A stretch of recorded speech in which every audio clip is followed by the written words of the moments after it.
This is an ABC News special report. Let's bring in counselor to the president and one of his top advisors, Kellyanne Conway. Her voice among those advising Donald Trump as he decides whether to reject Roy Moore. And good morning, Kellyanne. The Washington Post story is now 3 days old. You've had time to digest it, time to look through it. Do you have any doubt about the veracity of those accusations? I said very early in this process that the conduct as described should disqualify anyone from serving in public office, and I'll stand by that. The president and others in the Republican Party have made clear that if the allegations are true, this man should step aside. But I've gone farther than that, and I've reflected something the vice president said as well, which is everybody should know that conduct is disqualifying. And Mr. Moore has denied that conduct.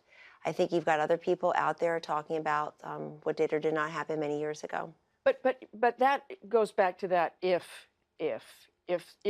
we prove this conduct, then he should leave. What is it that has to happen now for you to go into he should step aside? Well, the one thing I will say is that the president also is not as focused on this as he is his major 13-day trip abroad. And so he made a statement, he's sticking by that statement, but he's not being briefed on this bit by bit because he is very focused on new trade agreements. He's very focused on global cooperation against a nuclearized North Korea. He's very focused on combating terrorism. And we'll get to that. And we'll get back to that. But let me ask you again, do you have any doubt about the veracity of the accusation? Martha, I only know what I read, and I take very seriously allegations like this, particularly when they involve somebody who happens to be one of my daughter's ages. I take this seriously. I've tried to be a very loud voice for a very long time. So you believe the accusers? Sexual impropriety. I know what I read. I don't know the accusers, and I don't know Judge Moore. But I also want to make sure that we as a nation are not always prosecuting people through the press. He has denied the allegations. I've read the stories. I've heard not the testimony and the evidence, but what people are saying publicly. And I think that what we've all said stands. I came out I was probably the first person in the administration to come out because I happened to be interviewed on a different network about a different topic, tax cuts. And I said, this conduct should be disqualifying. I mean, I look around and I say, is this the best we can do? But we're still, I mean, Roy Moore says that, too, that conduct like that should be disqualifying. He's just saying he didn't do it. So what's the standard of proof here? It's one thing to say this is terrible conduct. It is terrible conduct. I'm not sure anyone would disagree with you. But the question is, and you are an advisor to the president, you have been following this. What is your standard of proof here? I mean, you either believe the women or you don't. And this isn't a trial. Well, you said it best. It's not a trial. What do you mean the standard of proof and the evidence? I mean, what does it take for you to say he should resign? What has to happen before you would advise the president to say Roy Moore should step aside? The president said he should step aside if the allegations are true. So where does the if lie? But Martha, hold on. I want to broaden this conversation. It would be a very dangerous precedent for any of us, for any person in this country, to just be cast aside as guilty because of press reports. This is a democracy with a constitutional system that allows us to have a process. So if we're not in trial here, I only know what I read, and what I read is very disturbing, and what I read offends me greatly as a woman, as a mother of 3 young girls. Understood, but what you're saying essentially is maybe those 4 women are lying? No, I didn't say that. We had 4 women who the Post Martha, came to. I didn't say that. I didn't say that. Okay, I didn't say that. But I also know that credibility has not been imbued on other people when they've tried to raise issues like this based on their political affiliations and based on who they work for. And we know that. There were many accusers over the years. There was much evidence against a former president and very little coverage of that, respectfully. The fact is that on this particular issue, we need to have a serious conversation. But on this one, you're talking about decades-long conduct, allegations in the press. And we already in this conversation have probably spent more time talking about Roy Moore and this than we've talked about a Democratic United States senator who's sitting in a federal courthouse as a criminal defendant in a trial, has been indicted on some serious criminal counts, and we can't get any coverage on it. And we will be talking about that. I want to be very clear. I want to be very explicit here. I denounce that conduct. And if the allegations are true, he should step aside. And if the allegations are true about a lot of people, they ought to step aside. And some of them are probably holding office right now. Let me tell you what Mitt Romney tweeted this Friday. He said, "Innocent until proven guilty is for criminal convictions, not elections. I believe Lee Corfman. Her account is too serious to ignore. Moore is unfit for office and should step aside." So let me ask you one more question on this. Do you believe Lee Corfman? I don't know Lee Corfman. I believe that both sides are alleging different things. You're asking me. So that means it goes nowhere. No, that's not true. That is not true. How does it you're go also somewhere? asking me on behalf of the White House and the president to make a judgment about something when he's on a 13-day trip and spoke very explicitly, as has the vice president, as have I, and as have other top advisors. Let me say it one last time. The conduct as described is not just offensive and disgusting. It disqualifies anyone who's done it from holding public office. So let me go a little step farther. If there's anyone currently in public office who's behaved that way to any girl or any woman, maybe they should step aside, because in a country of 330 million people, we ought to be able to do better than this. I tried to raise this issue a year ago on October 9th. I said explicitly that I had been a victim of people in power, and nobody took me seriously. And you know why? Because of who I worked for, of whose campaign I was managing. I tried to have this conversation a year before everybody else. You want to have this conversation, everybody? Let's have it, but let's be honest about it. It goes far beyond one article in a newspaper. It's in most workplaces. Let me just, I want to move on to Russia, Kellyanne, but let me say again, there are 4 women who were named and 30 witnesses corroborating it. And they should have their day. They should speak up. I think they did speak up. Right, they should speak up, and they should have their day. The rest of it, you're asking me about political strategy and ballot access in the state of Alabama. That's up to Alabama. I cannot emphatically say enough what I think of the conduct. It's hard to even read these articles. I know, but you also can't say whether you believe the accusers or not. You just can't. You're not going to go that far. So let's move on to Russia. I want to get some clarity on President Trump's position on Russia and election interference. He said Saturday on Air Force One that every time he sees Vladimir Putin, Putin says, "I didn't do that." And I really believe that when he tells me that, he means it. He tried to clarify that in a press conference overnight. Let's listen. I believe that he feels that he and Russia did not meddle in the election. As to whether I believe it or not, I'm with our agencies, especially as currently constituted with their leadership. I believe in our intel agencies, our intelligence agencies. Those two statements seem to contradict each other. Which is it? No, it's what I can't imagine the president could be more explicit. He said yesterday, as he said today, that when President Putin says it, President Putin means it.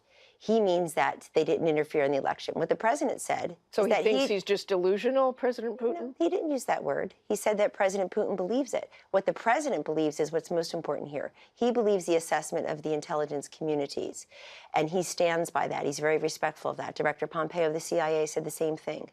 And so this president has formed his judgment about that issue based on the intelligence communities in this country.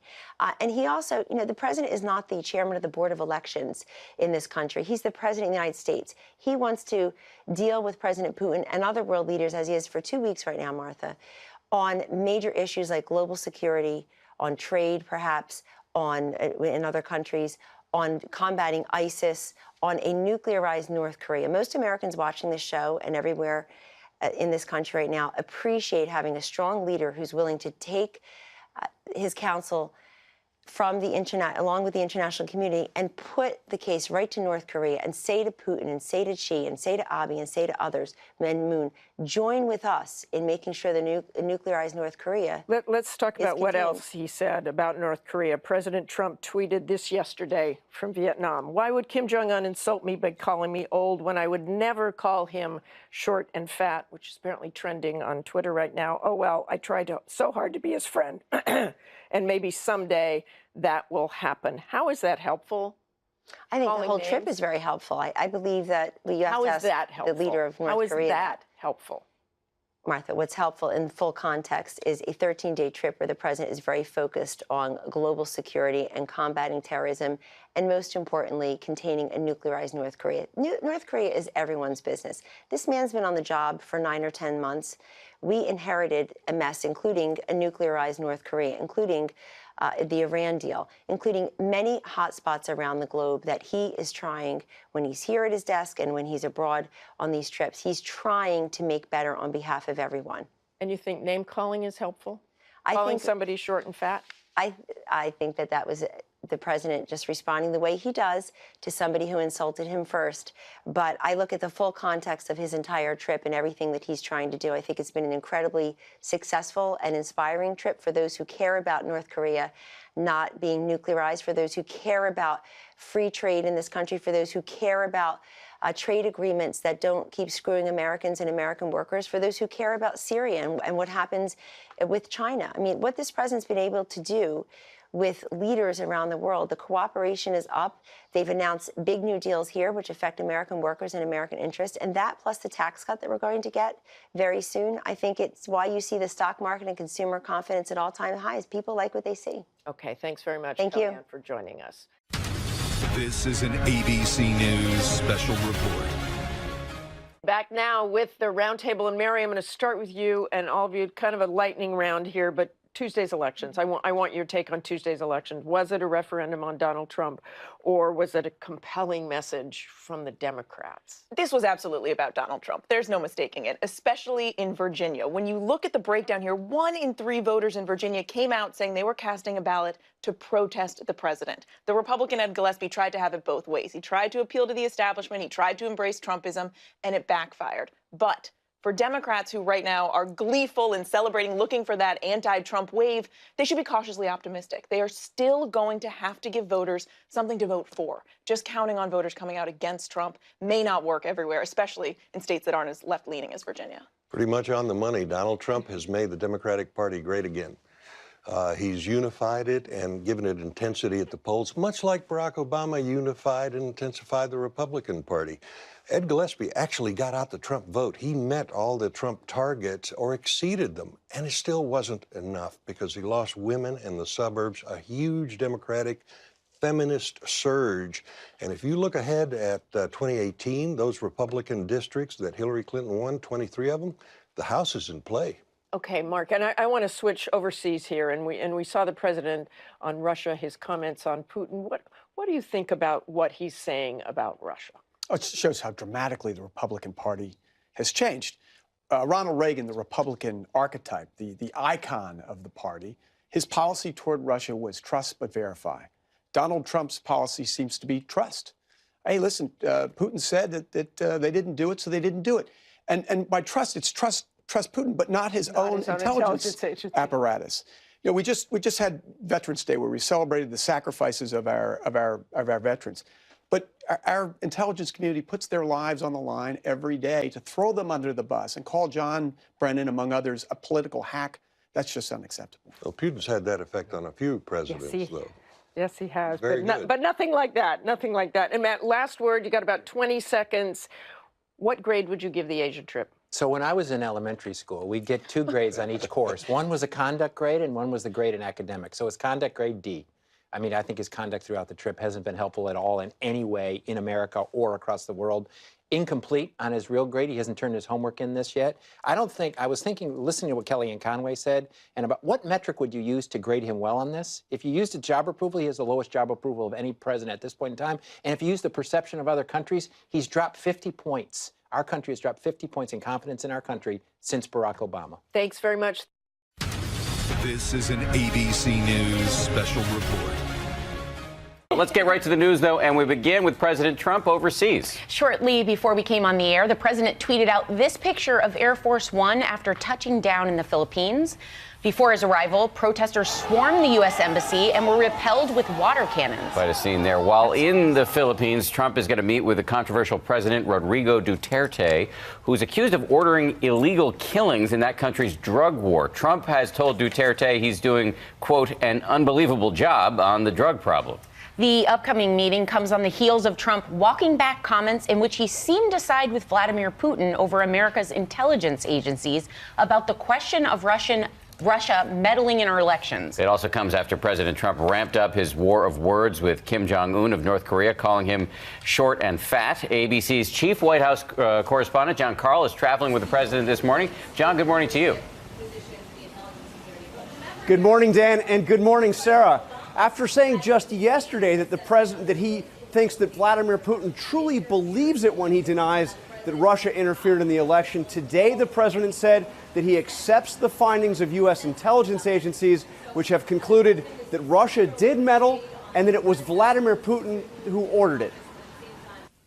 At a joint press conference with the president of Vietnam, President Trump was asked point blank who he believes. U.S. intelligence agencies who say Russia meddled in the 2016 election, or Vladimir Putin, who denies it happened. I believe that he feels that he and Russia did not meddle in the election. As to whether I believe it or not, I'm with our agencies, especially as currently constituted with their leadership. The current leadership of the U.S. intelligence agencies have said definitively that Russia did interfere and that Putin himself ordered it. The president says he accepts their findings, but he wants to move on and work with Putin rather than punish him. What he believes is what he believes. What I believe is that we have to get to work, and I think everybody understood this that heard the answer. We have to get to work to solve Syria, to solve North Korea, to solve Ukraine, to solve terrorism. And, you know, people don't realize Russia's been very, very heavily sanctioned. Just yesterday on Air Force One, the president said he briefly discussed election meddling with Putin yesterday at a multi-nation summit here in Vietnam. Every time he sees me, he says, "I didn't do that," the president said. And I really believe that when he tells me that, he means it.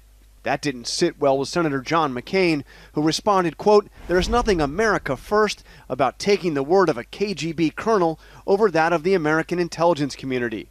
On Twitter, the president defended his comments. When will all the haters and fools out there realize that having a good relationship with Russia is a good thing, not a bad thing? From here in Vietnam, the president also tweeted about North Korea, taunting dictator Kim Jong-un, saying, "Why would Kim Jong-un insult me by calling me old when I would never call him short and fat? Oh well, I try so hard to be his friend, and maybe someday that will happen." The president was asked if he really meant that. Could he become, quote, a friend of Kim Jong-un? That might be a strange thing to happen, but it's certainly a possibility. If that did happen, it would be a good thing for, I can tell you, for North Korea. But it would also be good for lots of other places, and it would be good for the world. So certainly it is something that could happen. I don't know that it will, but it would be very, very nice if it did. The president also had some choice words for those who were the top 3 intelligence officials when he became president, calling the former heads of the FBI, the DNI, and the CIA, quote, political hacks. Now, these are individuals who have long careers in national security and have served both Democratic and Republican administrations. Sarah, Dan? Thank you, John. This is an ABC News special report. Some late-breaking developments this morning out of Asia, where the president is on his overseas trip. Look at this picture of President Trump shaking hands with Russian President Vladimir Putin. Trump says he asked Putin about Russian meddling in the 2016 election, that Putin denied it, and that he, Trump, believes Putin means it when he issues these denials. ABC's chief White House correspondent John Karl is in Da Nang, Vietnam, covering it all. John, good morning. Good morning, Sarah, and welcome back. The president says he had in fact 2 or 3 very short conversations with Putin, with whom he says he has a very good relationship. Shortly before arriving in Hanoi, Vietnam, President Trump told reporters aboard Air Force One that he again pressed Vladimir Putin about Russian interference in the election that he won. He said he didn't meddle. Trump said, "I asked him again. You can only ask him so many times. Every time he sees me, he says, 'I didn't do that.' And I really believe that when he tells me that, he means it. I think he's very insulted by it, which is not a good thing for our country." The latest Trump-Putin encounter took place right after a lunch with the leaders of 21 countries in the Asia-Pacific. Just days ago, the president said he wanted to talk about getting Putin's help dealing with North Korea.